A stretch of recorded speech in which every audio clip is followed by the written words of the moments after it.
Distribusi sampling satu rata-rata dan satu proporsi. Sampling adalah pengambilan sampel. Sampel adalah bagian dari suatu populasi yang diambil melalui cara-cara tertentu yang juga memiliki ciri khas atau karakteristik tertentu. Metode sampling di sini bisa random, sifatnya acak.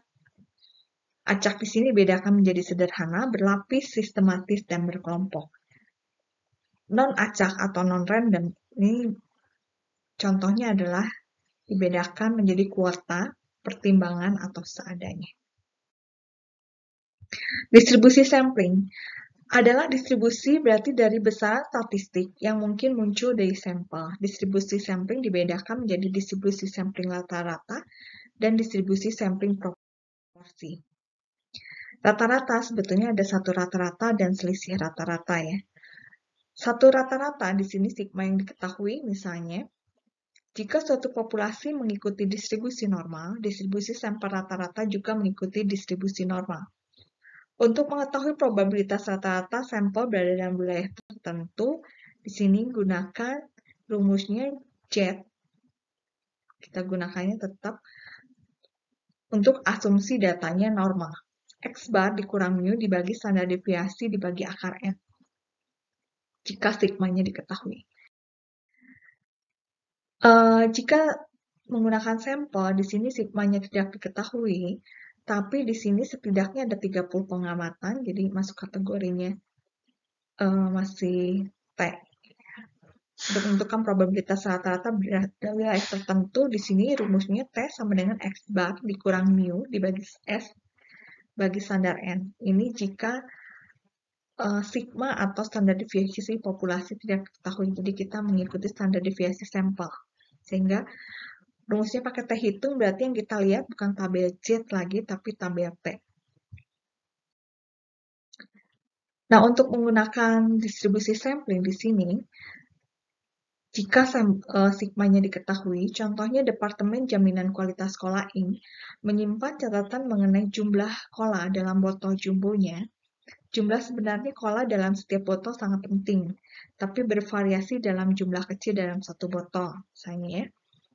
Di sini menunjukkan probabilitas rata-ratanya itu 31,2 ons, standar deviasi populasi, berarti sigma, 0,4 ons.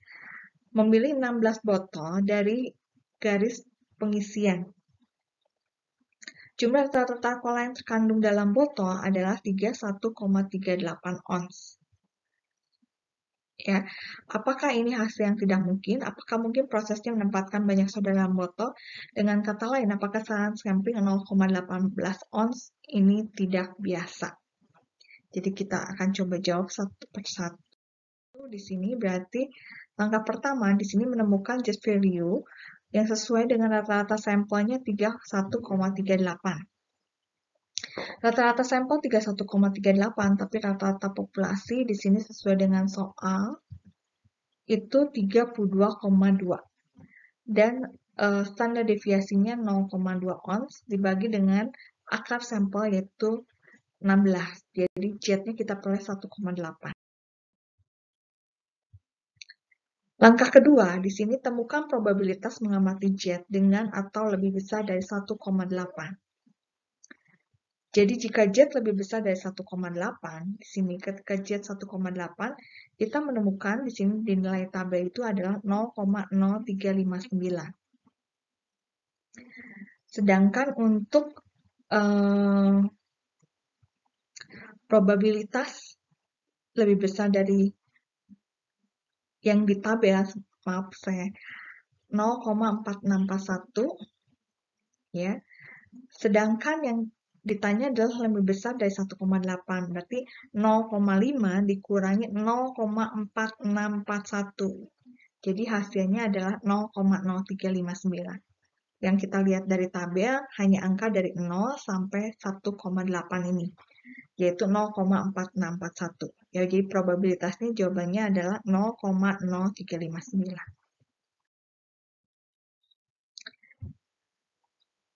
Apa yang kita simpulkan, tidak mungkin kurang dari 4% kemungkinan kita bisa memilih sampel dari 16 pengamatan dengan rata-rata 31,2 ons. Karena tadi jawabannya masih 3% lebih, jadi kurang dari 4%. Jawabannya adalah tidak mungkin. Kami menyimpulkan prosesnya menempatkan terlalu banyak cola dalam botol. Nah, berarti di sini ada rumus juga untuk jika misalnya nilai populasinya terbatas diketahui, itu pakai sigma. Jika tidak terbatas, nilai populasinya diketahui. Untuk tidak terbatas, di sini ada 2. Jika N dibagi N besar lebih besar dari 5%, pakai faktor koreksi. Tapi jika N lebih dibanding N besar, jadi sampelnya diketahui, populasi diketahui.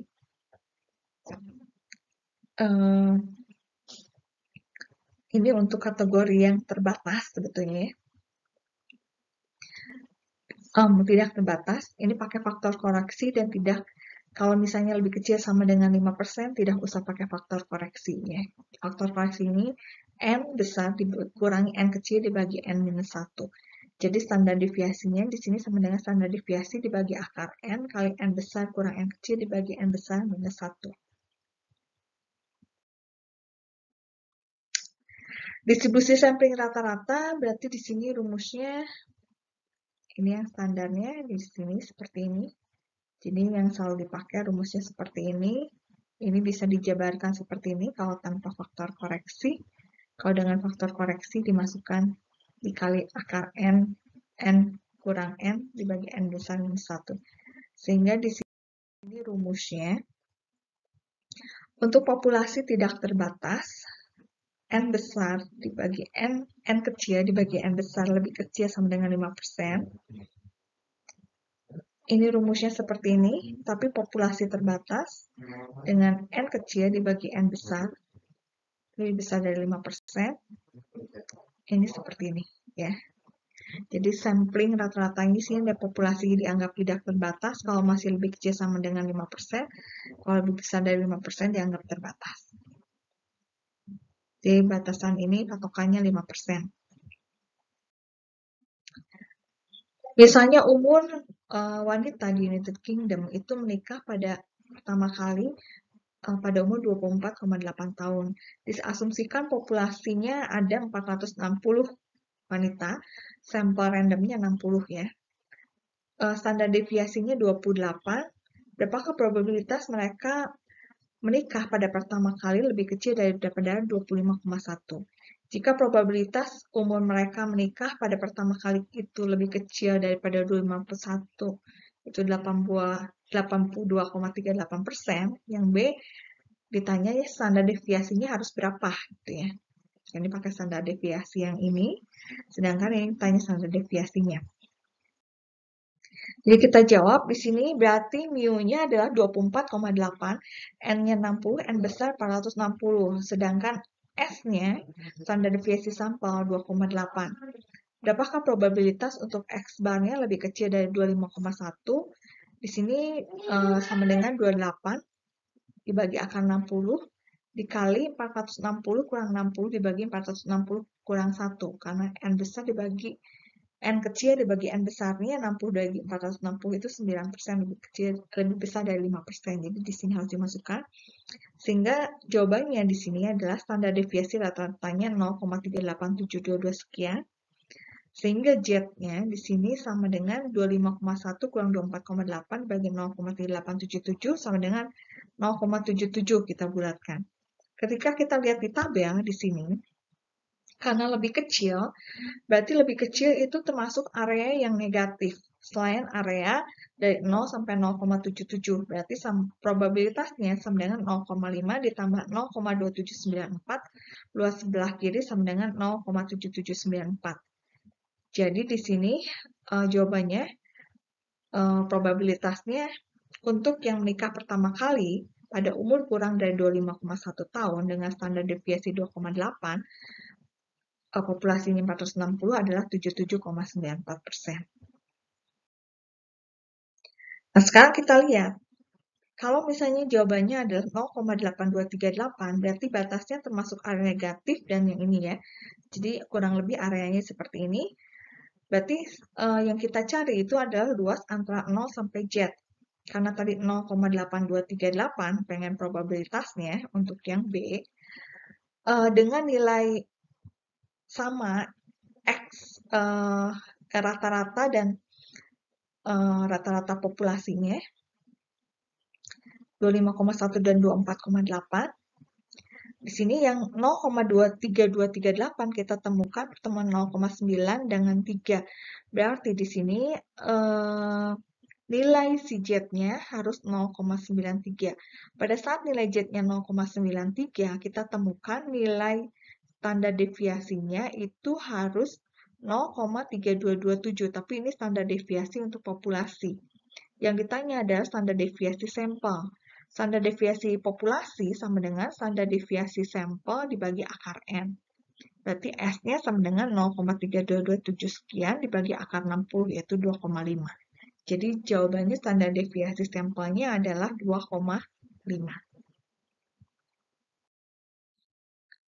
Lalu untuk distribusi sampling proporsi, standar deviasi proporsi sama dengan akar dari Pi kali 1 minus Pi dibagi N. Sedangkan Z-nya sama, X dikurang mu daripada proporsi dibagi standar deviasi proporsi. Ya. Sedangkan proporsi Pi atau P itu sama dengan X dibagi N. Ya. Ini juga seperti ini, jadi kategori kalau tidak terbatas, tidak usah pakai faktor koreksi, tapi kalau terbatas, N kecil dibagi N besar lebih besar dari 5%, di sini berarti harus dikali N besar kurang N kecil dibagi N besar kurang 1. Fakultas Ekonomi Pajajaran menerima mahasiswa baru tahun 2011 sebanyak 528 orang, dan 211 orang diantaranya telah membawa netbook pribadi ke kampus. Sebanyak 120 mahasiswa baru diambil sebagai sampel acak, hitunglah standar deviasi. Yang B, probabilitas mahasiswa yang membawa netbook antara 50% dan 60%. Berarti diketahui N besar 528, X-nya 211, sedangkan N kecilnya 120. Yang ditanya di sini standar deviasi, yang kedua populasi. Ya. Pertanyaan untuk standar deviasi rata-ratanya di sini, N kecil dibagi N besarnya 120 dibagi 528, 0,27, lebih besar dari 5% harus gunakan faktor koreksi. Nah, Pi rumusnya X dibagi N. Tadi 211 dibagi total mahasiswa 4, 528. Ya, yang bawa netbook 211, berarti Pi-nya adalah 0,3996. Jadi di sini ketika kita masukkan ke rumus, ini Pi-nya 0,3996, sedangkan untuk Pi kali 1 minus Pi dibagi N, berarti 0,3996 kali 0,6004 dibagi 120 diakarkan, dikali 528 kurang 120 dibagi 528 kurang 1, ini 0,039 sekian. Ya. Nah, berarti kita menemukan untuk nilai standar deviasi daripada proporsinya 0,039 sekian.